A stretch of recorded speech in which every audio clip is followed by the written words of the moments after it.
Do you trust Michigan on Saturday? Do you trust them? Because I don't.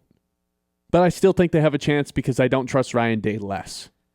This has nothing to do with trusting Michigan. They haven't earned a ton of trust this year, in my opinion. It's been 11 games. I still don't think they know what their identity wants to be on offense.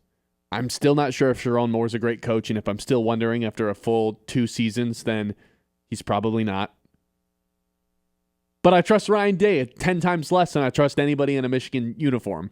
So with that being said, I think they still have a chance. That doesn't mean I have to trust them, though. Yeah, I mean, that was absolutely what I was going to say. It's not even that I do or don't trust Michigan. It's that I don't trust Ryan Day in this game at all. There's not an ounce of trust with Ryan Day in this game. And that's how it used to be on the flip side for Michigan. But as far as what Michigan has done this season, I mean, if you just compare the way that both of these teams has handled the bottom-tier teams in the Big Ten, it's clearly favoring Ohio State. They've not messed around. They haven't had the games where there's shaky wins against the bad teams. It feels like every single win that they have, which is every game that they've played, has been in dominant fashion. And even if they let a team linger around for a little bit, they end up pulling away in the end. Like, look at some of these scores from their games this season. And I'm going to, let's keep it real. They didn't have a tough schedule in the Big Ten this year by any stretch of the imagination. That's what I was going to say. I mean, that's the one part that Michigan fans could probably feel a little bit confident in. They haven't played anybody this year. No, their best opponent's Illinois. Nobody. I mean, the Texas game week 1, we can throw that out the window. Right. We're out on week 1. NFL, right. college, and it was just like out Arch Manning first game. Like, obviously, just like a whole bunch of stuff going into that one, not a conference game. But still holding them to under a touchdown, I think is. Sure. Yes, like the defense is there. But it's just like, man, Ohio State has played nobody all season. Washington's a frisky team. They won 24-6. Illinois, that's the best team that they played, 34-16. They shut out Wisconsin 34-0. They whoop on Penn State 38-14. Purdue 34-10. UCLA 48-10. Rutgers 42-9. Are you calling them overrated? Is that what we're doing? No. Ohio State not overrated. Not calling them overrated. Not calling them frauds. Not calling them the Chicago Bears. What I am saying though is that have they truly been tested? Like, no. All season long, have they been tested? Illinois, we're not taken seriously. They just lost to Wisconsin last week. No, not only have they not been tested by an opponent, but they haven't been tested in terms of, hey, your back's against the wall. You have to do something here. Like, they haven't been in a fight or flight scenario. They haven't been losing. Ever this season. Yeah. Right. They've never been losing. What's going to happen the moment adversity strikes? And maybe adversity doesn't strike versus Michigan. But if we're doing an Ohio State big picture thing, adversity is going to strike at some point. I don't think they're just going to waltz through this game, the Big Ten championship, and 5 games or 4 games or 3 games or however many they end up playing in the playoffs without a single ounce of adversity. And if that's the case, okay, cool, can crown them the greatest team of all time. But what's going to happen to Ohio State when adversity does strike? Does it strike this week versus Michigan? If Michigan can get them early and get them in a situation to where they start to huge eyes, deer in headlights in the first quarter, that's the recipe to win. Like, Michigan has to win the first quarter, in my opinion. Yeah, Get them off their rocker fast. How many above 500 Big Ten teams do you think Ohio State played this season in the conference? Above 500 record in the conference. Is it Illinois and that's it? Illinois not above 500 in the conference. Oh, man. Is it 0? It is 1. It is Washington. Yet they are the preliminary favorites to win the national championship at plus 175. The next closest team is Indiana at plus 500. Which, to be fair, Michigan, they played 2. They played USC and Wisconsin, but they played all the 4-4 teams. They played Nebraska. They played Northwestern. So the thing is, though, forget all the stats. They passed the eye test. You watch them, and it's like, oh, how are you supposed to score on this team? Teams look helpless against them. And then when they want to air it out and throw it to Jeremiah Smith, I mean, he's the best college receiver I think I've ever seen. So they passed the eye test. I know they haven't been tested. I know they haven't seen any adversity, but I think they're still the favorites for a reason. Look, man, we can do all this talk about how Bryce Underwood, true freshman quarterback, playing in this crazy rivalry game.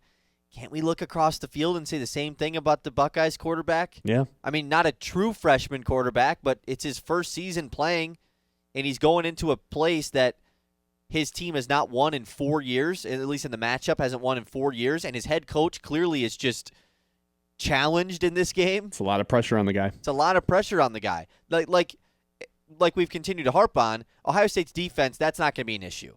Like, you don't have pressure on your defense. Their defense has been nuts all season. No. It's about, can their offense kind of support the defense in this game? And can Ryan Day just get over the hump in this game? I saw a chat earlier. Does something happen to Ryan Day if he loses this game? No, right?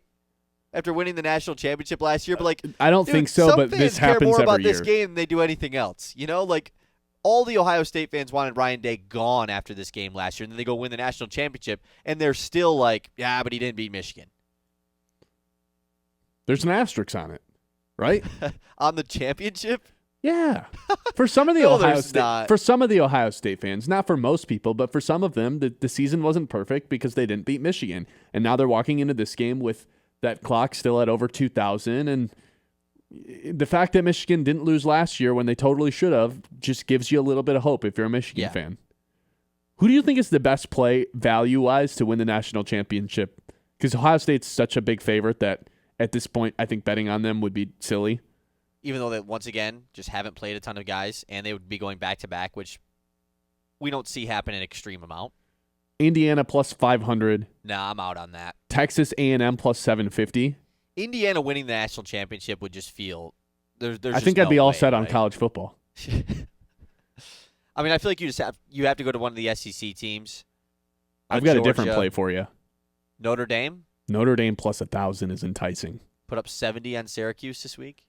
They've also played in big games this year. They also got a taste of what it was like last year. Right. And are running it back with a lot of the same guys. You know, that's my whole thing with Notre Dame. Everyone has these big complaints about them, like, oh, they don't belong to a conference. They play nobody all year. Well, I wish they were in a conference too, based on the 12, like this 12-team playoff format. Them just squeaking in every year with a 10-2 record is kind of annoying. But like, they also play a tough schedule every single season. Yeah. Like, they have to play X amount of ACC teams because they're in the ACC in every other sport. They always play USC. They played A&M and Miami to open up the season. Like, they play a tougher schedule than a lot of these Big Ten teams do. And let's not forget too, I think they might just have the second best coach in college football. Really? The third best coach in college Really? football. This guy who has more High postseason success praise. than Signetti. This guy that in the last couple of years has had more success than Lincoln Riley. I'm a big Marcus Freeman fan. So the fact that Notre Dame's sitting there at plus 1,000, when we saw this happen last year, they were able to peak late in the season. I don't think anybody was beating that Ohio State team, but I think they were clearly the second best team when it was all said and done. This year, it feels a little bit more open. I like Notre Dame at plus 1,000. If I had to bet on a team right now, I think that would be the team. Yeah, I don't hate it. I think I would. I mean, I understand all your reasons for it. They're a lock as well. You don't have to worry about them not sneaking into the playoff by anything weird going on. So, Well, if they lose this weekend, that'd pretty they're much not do it, losing right? they're not losing at Stanford. Oh, that's their last game of the year? Yeah. Yeah, Which, never like, mind. They play Stanford every year. Another one of those games. Bama plus 1,600 is a little enticing, but I don't know. I think I like Georgia plus 1,000 more than I like that. Same with the Notre Dame odds at plus 1,000. A&M is an odd one just because it's like another one of those teams that, yeah, you're in the SEC, you're atop of the SEC, you probably should feel good about them. And then you look at their schedule and it's just like, They haven't played anybody. wait, you haven't played anyone that's at the top of the conference. That's what's so weird about the SEC and the Big Ten. We talk about, oh, man, there's so many teams in the conference. It's going to be a gauntlet to get through it. Actually, it kind of just filters it out because you just play all the bad teams and it's less opportunity to play the good teams. Yeah, that's what happens when you have 18 teams and Right. 16 teams in a conference. Somebody is going to end up with an easy schedule. It's just going to happen. And it just so happens that the leaders of the conferences, Ohio State and Texas A&M, were the ones that ended up with those. I'm very Interesting. much in favor of This is why divisions would work. You split the divisions. Yeah. You have to play every team in the division.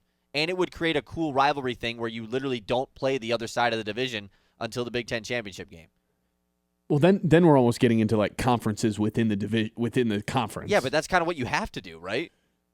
Yeah, you still wouldn't even be able to play everybody in your division. Or we just need to get to the point where you're kicking out the bottom feeder teams. Or how about this? I know that the schedule is the rosters there's so much turnover on a year-to-year basis with the portal and transfers and getting recruits and new head coaches, but can there just be a systematic, like teams don't choose their schedule in your conference play? Like, hey, we're going to have somewhat of a strength of schedule thing like the NFL does, to where if you finish first, you have to play X, Right. Y, and Z teams, and it's built to be somewhat of an even schedule for everybody. Based on the previous year's standings. Yeah, someone makes some Excel sheet and plug every team in, and based on last year's standings, it spits out a recipe that's like, okay, this is supposed to be an even schedule for everybody. Yeah. Obviously, it won't end up playing out that way, but I don't like the way that the schedule is set up right now. I'm with you. I totally agree. The nice thing, though, is the SEC is committing to playing 9 conference games starting next season rather than 8, because last week what they got away with, once again, was just, it's idiotic. Yeah.